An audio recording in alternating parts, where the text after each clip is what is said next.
ইরানকে ঘিরে চলমান যুদ্ধ পরিস্থিতির মধ্যে দক্ষিণ কোরিয়া মোতায়েন করা terminal high altitude area defence third এর কিছু অংশ মধ্যপ্রাচ্যে সরিয়ে নেওয়া হচ্ছে বলে জানিয়েছেন মার্কিন কর্মকর্তারা। এ তথ্য প্রকাশ করেছে ব্রিটিশ সংবাদ মাধ্যম দ্য ওয়াশিংটন এবং দক্ষিণ কোরিয়ার বিভিন্ন গণমাধ্যম। প্রতিবেদন অনুযায়ী ইরানের হামলায় জর্ডানে স্থাপিত থার্ড ব্যবস্থার একটি গুরুত্বপূর্ণ রাডার ধ্বংস হয়েছে বলে খবর ছড়িয়েছে।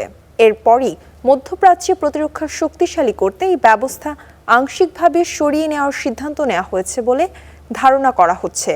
থার্ড একটি অত্যাধুনিক ক্ষেপণাস্ত্র প্রতিরক্ষা ব্যবস্থা। 2017 সালে পারমাণবিক অস্ত্রধারী উত্তর কোরিয়ার সম্ভাব্য হুমকি মোকাবেলায় দক্ষিণ কোরিয়ার প্রথম এই প্রতিরক্ষা ব্যবস্থা মোতায়েন করা হয়েছিল। তবে এখন এর কিছু অংশ সরিয়ে নেওয়ার খবরে সিউলে উদ্বেগ তৈরি হয়েছে। দক্ষিণ কোরিয়ার প্রেসিডেন্ট লি জে মিয়ং জানিয়েছেন, এই সিদ্ধান্তের বিরুদ্ধে আপত্তি জানিয়েছেন সিওল। যদিও বাস্তবতায় তাদের অবস্থান পুরোপুরি কার্যকর করা কঠিন।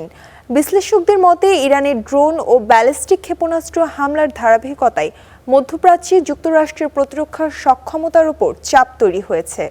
তাই ওই অঞ্চলে থার্ডের মতো উন্নত প্রতিরক্ষা ব্যবস্থার প্রয়োজন আরও বেড়েছে।